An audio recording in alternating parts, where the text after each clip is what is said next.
Thank you very much. As always, we'll start with a public comment period. If you remember the rules, if you don't, I'll tell you what they are. 15-minute public comment period. You can address the board about anything pretty much. We ask that you stand and state your name and address for the record. And keep your comments to 3 minutes or less, please. Any public comments? Okay, let's go right to the agenda.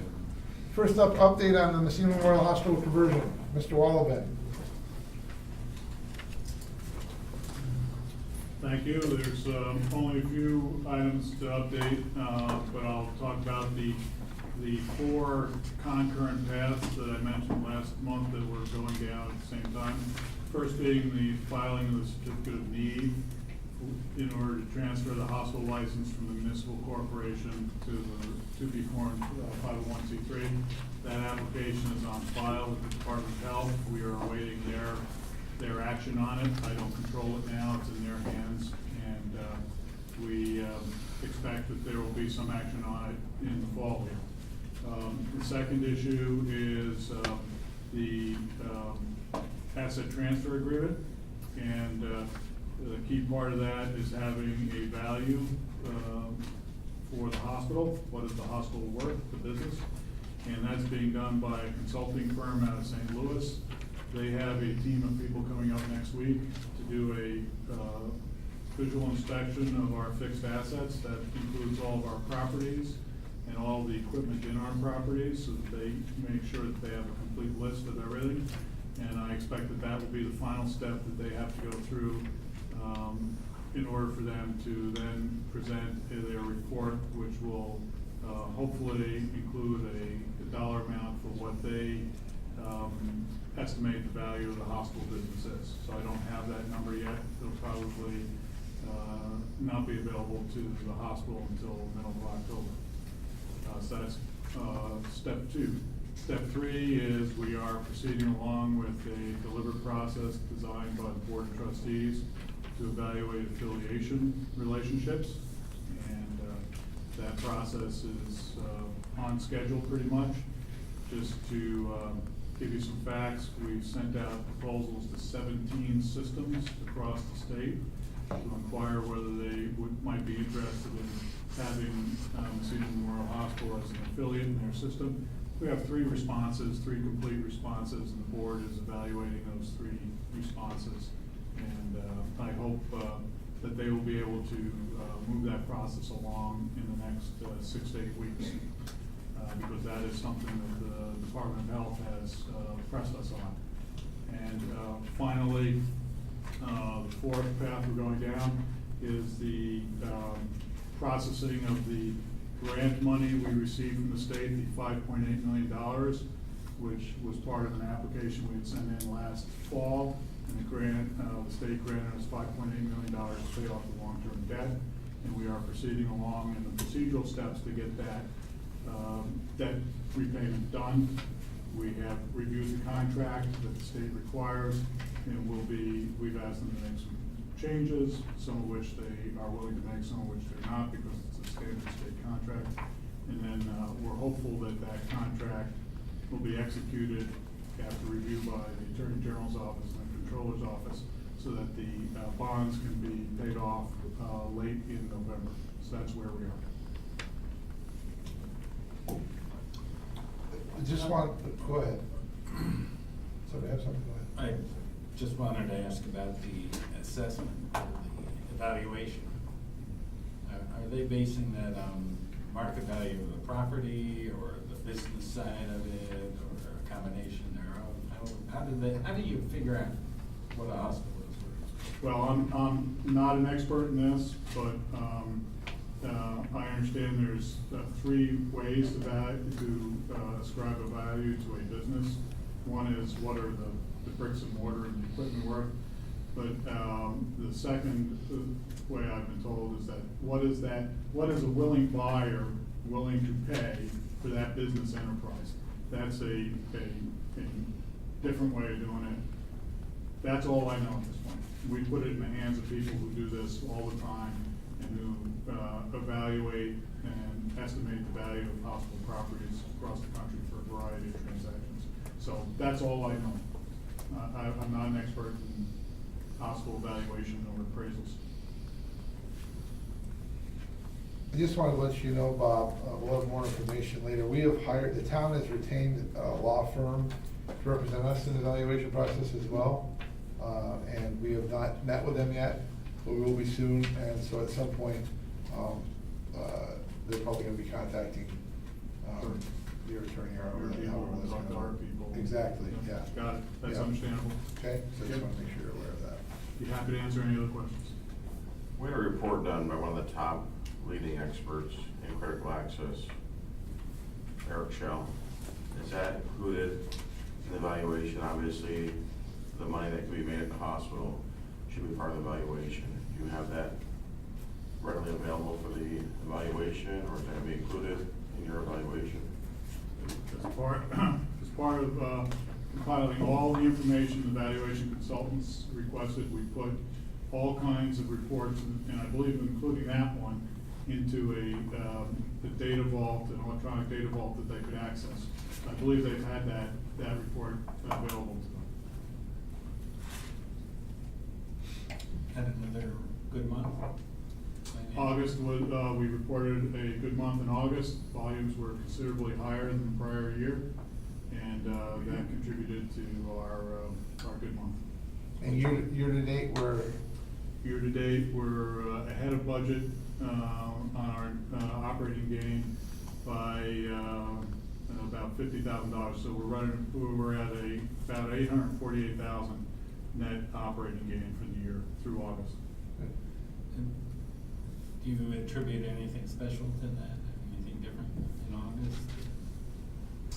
Well, the hospital administration joke is when things go your way, it's good management. When things don't go your way, it's market conditions, but that would be too. I remember you saying that in July. Yes, right, that's right. It works every time, Then it was every time it goes managed. my way. Yeah. Yeah, but that would be too flip. Now, quite honestly, volumes were very strong in August.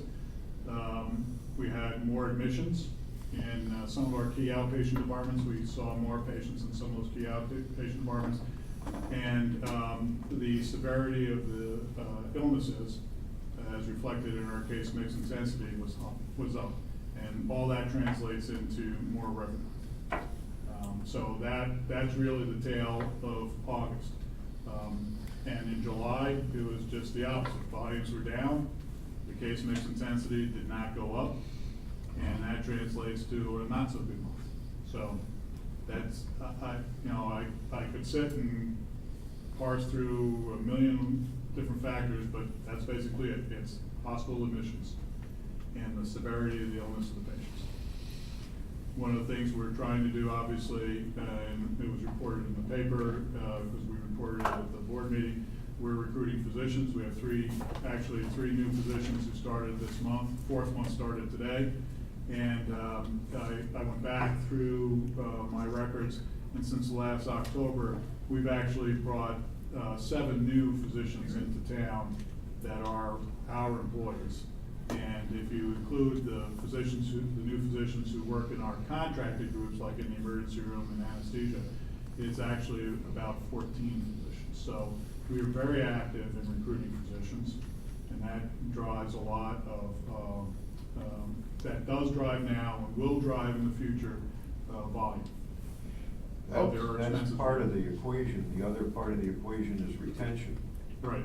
Once they're here, Right. and retaining the ones that we have, Mhm. to what do you attribute that by? Well, as we always say when we try to recruit a physician, we like to make sure that they're gonna be a good fit for the community. So, I think we have been successful in some of that. There are people who've moved here who like the community and are gonna stay for a variety of reasons. So proper prior selection is the most important part. If you're a person, and I've said this privately in some other venues, if you're a person who likes big city life and you like going to the opera every Friday night, and you like to sit on the Tavern on the Green for lunch on Saturday morning and have brunch with paparazzi, you're probably not gonna be happy in the scene.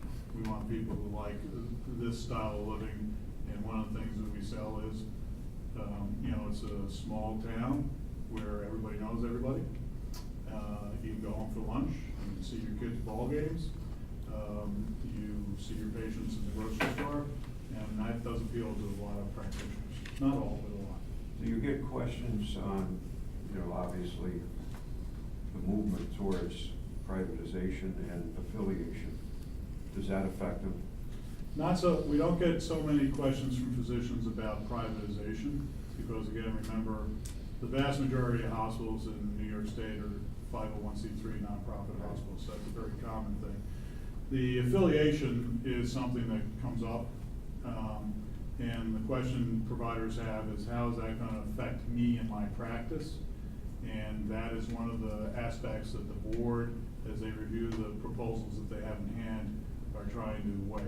It's one of the key aspects, because you can't have a hospital without physicians.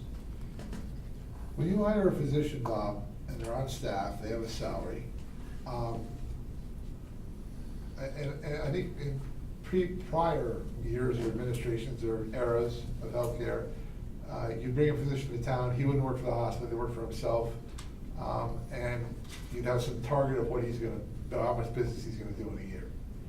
So now they come to town, they're on staff, they're paid by the hospital. I assume they still have a target for business, and that you somehow monitor that and keep them honest, so to speak? That's correct. Our employment agreements are a combination of a base salary, which is set based on regional standards, and then we provide an incentive based on worked RVUs, is the term, worked relative value units. That's a measure of work that doctors do. And that's a very common method across the country. We establish a target of the amount of work that doctors have to do, and if they exceed that target, they're able to earn more income. If they don't meet that target, we have the ability to make adjustments in their base salary. That is a very common employment arrangement for physicians. I was just at a program over the weekend, and the percentage of physicians who now work for hospitals or hospital systems are employed. That means no longer in private practice with their shingle on the door like my dad's was. 65% of the physicians in this country now work for a hospital or hospital system. That's been a very dramatic change in the industry. 15 years ago, 65% of physicians were in private practice that had their shingle out. It was Dr. John Jones, PC. And that's no longer the case. And the reason, there are a lot of reasons. Being a physician is extremely difficult. The rules and regulations governing physicians, how they practice, how they get paid, the payment systems are becoming increasingly onerous for physicians. And physicians are seeking the safety of a larger organization to provide them some insulation from federal and state regulation, and also some support. If you're an individual in private practice, just one area, the information system needs are very daunting, and if you're the only doctor in the practice, you have to figure out how you're gonna provide an electronic medical record, which is something that's generated by a federal and state law. No longer, the days of having manual paper records are over. So the short answer is yes, all of our contracts have a base salary level and an incentive based on the amount of work they do, and those incentive thresholds are set based on regional standards.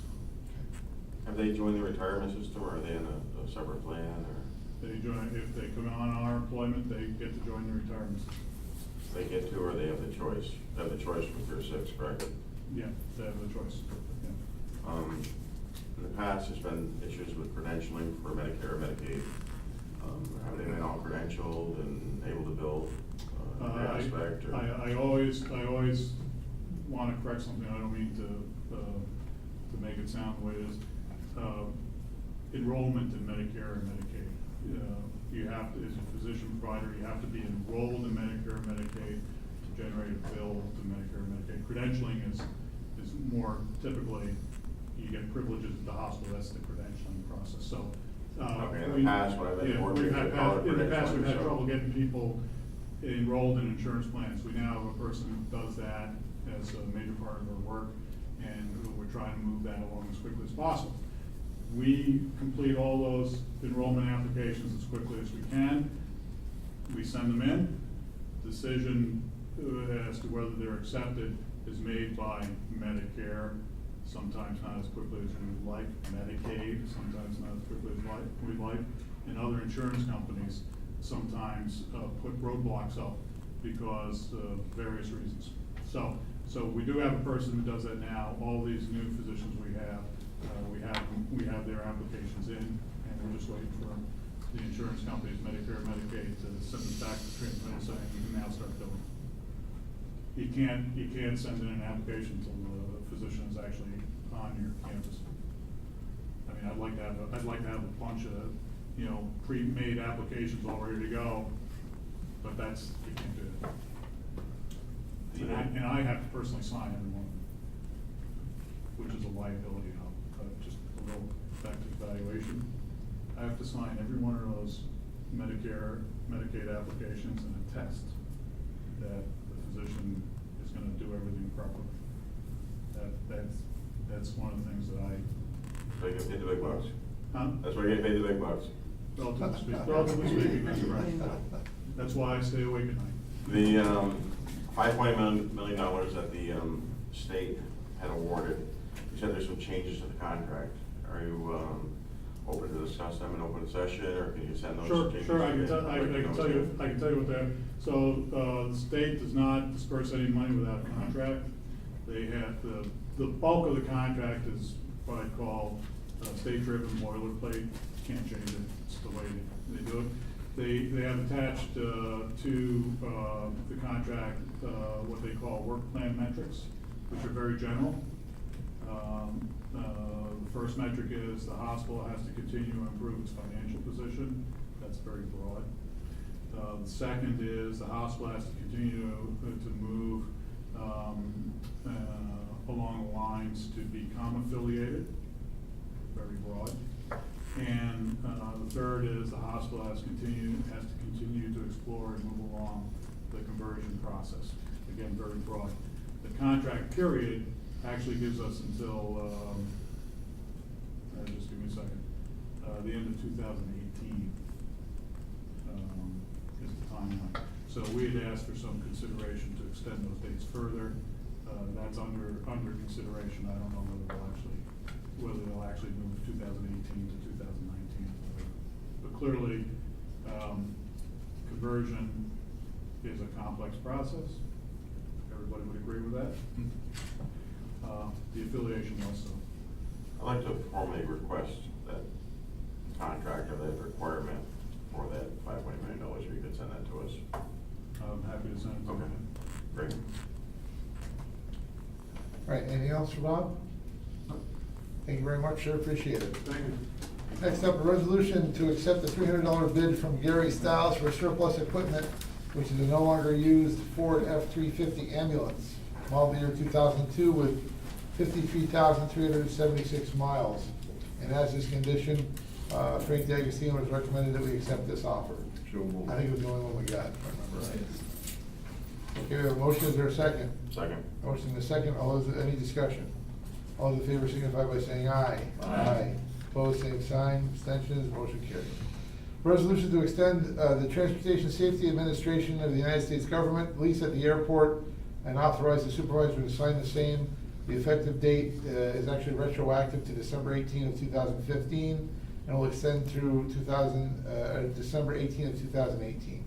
They're acknowledging they have the space that we're talking about. Oh, no, they're still not paying us for that extra space. They don't have to pay us for all that space they occupy, and they restrict.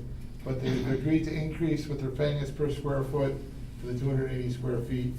And they've agreed to an annual rental of $10,000. Good. As opposed to we were getting six. So it's an increase. However, there's still a provision that we need to, the negotiations we had were actually with GSA, the General Service Administration, who does the federal government leasing. But we will be approaching TSA. Every year, twice a year, they require us to clean all the carpets and all the furniture. And it costs us about $2,800 a year. We also provide janitorial service for them on a daily basis. So we are going to talk to TSA about getting an additional payment to the town to cover the costs of those expenses that we incur. So, and it is done at other airports, I'm told, and so we'll be talking to TSA about that when I find the right contact person in the federal sea of bureaucrats who handle this stuff. So we'll, So, yeah, okay, got a Go ahead. motion, is there a second? Second. Motion, second, discussion. Is there a specific amount of square foot that this 10,000 refers to? 280, Okay. So the same amount? same amount of So square in the feet. future, we decide to rent more space to them, we can use that 10,000, that 280 square feet. Yes, as a- that amounts to, how much per square foot did we say, Nancy? Just shy of $30, 28, so I can't remember what it is, but whatever the calculator can figure it out, so. And, But it's a service we have to have. yeah. To operate the airport. Right, they have to be there. There's a benefit to us. Sure, as well. yeah, we wouldn't have the airport functioning the way it is without them, yeah. Okay, any other discussion? All those in favor signify by saying aye. Aye. Opposed, same sign, abstention, motion carries. Resolution authorizing the town court clerk to apply for what is called the JCAP grant to the Unified Court System of New York State. They applied for this grant last year and I believe were successful. They need our permission to apply again. So moved. Motion, is there a second? Second. Motion is second. Okay, discussion. The deadline to submit the grant is October 13th, so. All right, all in favor signify by saying aye. Aye. Opposed, same sign, abstention, motion carries. Resolution to approve the grant agreement offer from the federal, from the FAA actually, for a maximum grant of $209,000. It was in the paper today for snow removal equipment at the airport. The local share is $5,500. We need a motion to do that. Motion, and there's a Second. motion from Sam, second from who? Al? second. All right, discussion. All those in favor signify by saying aye. Aye. Opposed, same sign. Abstention, motion carries.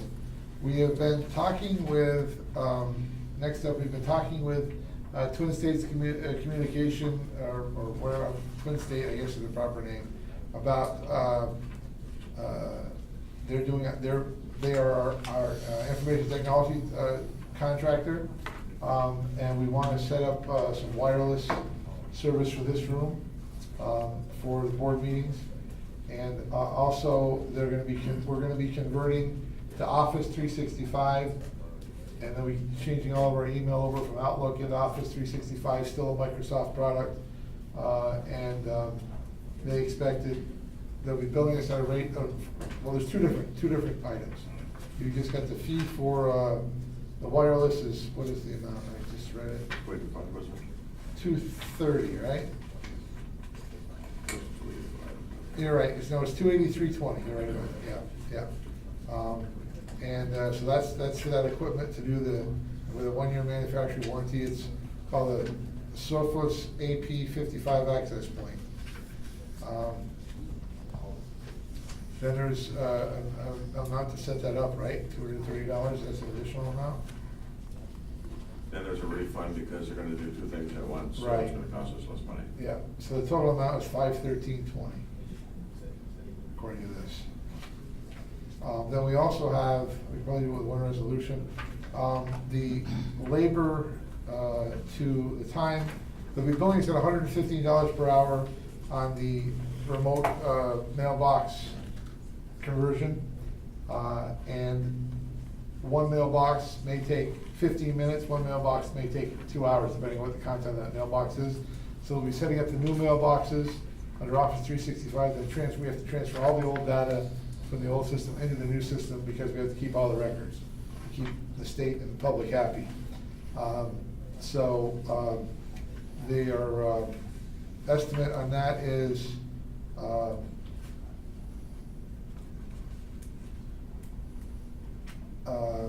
estimate is $720 for that and $115, I'm sorry, for the number of mailboxes. So that's a total of $835. So we have two proposals. Can we do them in one motion, Pam? I think we can, right? Yeah. So it'll be a total of 513.20 and 835.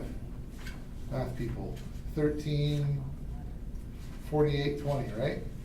Isn't it 115 per mailbox? It's per, we talked about it, go ahead, Okay. Sam. That was my concern the last meeting, to pay $115 to set up an email account for myself and each other board member, but the $115, they figure maybe an hour to take all of Joe's emails, to actually set up his new account, take all the emails from his account and transfer them over, take all yours, transfer over, so they're on a town email address, so that your personal emails are separate. That way, if there ever is an audit or a FOIL or whatever, everything is separated from your personal accounts.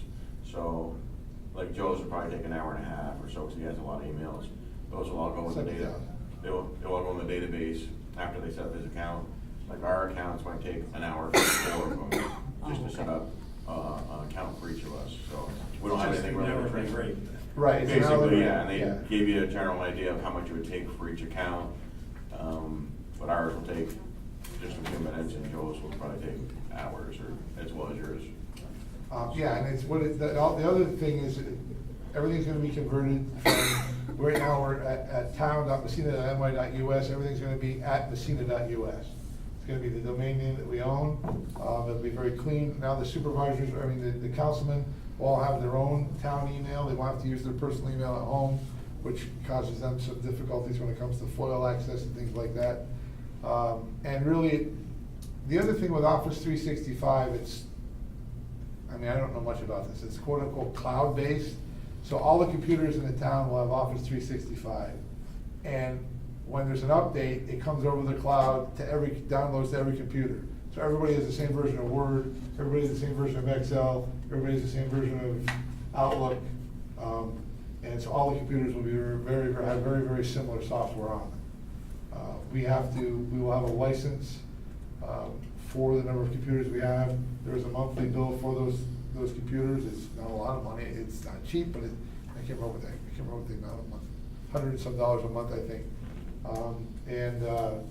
But it's sort of gets us in front of the challenge of having people with different versions of the same software, and I think better positions us to move things forward. And is it more money? Sure it is, but I consider it the cost of doing business. And we have to do this stuff. You guys have been clamoring for your own email for a long time, and I don't blame you. You should have. I do, and everybody should have had it before now. So I think it's a good move, and I think it's long overdue. They will be here on site, if you approve this tonight, I think within a couple weeks. Did she say, Sam, I think? And Said very shortly, yes. Yeah, and they'll get going on it, hopefully get it knocked out before it's too long. I Go ahead. didn't get a chance to talk to either of you two, but we're talking about just wireless in this room, not the. No, upstairs and downstairs, we'll have wireless in both. Yeah, it won't be After the- building wide No, it necessarily. refers to, in the contract, it's just the meeting room upstairs. When we met with her yesterday, actually, I asked her that question, she said that downstairs as well would be wireless. I believe that was what she said, yeah. I had the same question yesterday, Steve, Yeah. I think it's not very good time for this. But I think there's really less of a concern about I'm not sure why we would need it downstairs though. So Everybody's also, network. right here at the bottom of her email. Also have a quote attached for your wireless access for the meeting room. Yes, we don't know if we have a need downstairs because everybody's network. Well, we should have it. Well, who would need wireless access downstairs? Everybody. I don't have a computer downstairs, I have this, I mean. Oh, so when you come in, okay. Well, then it's gonna be another piece.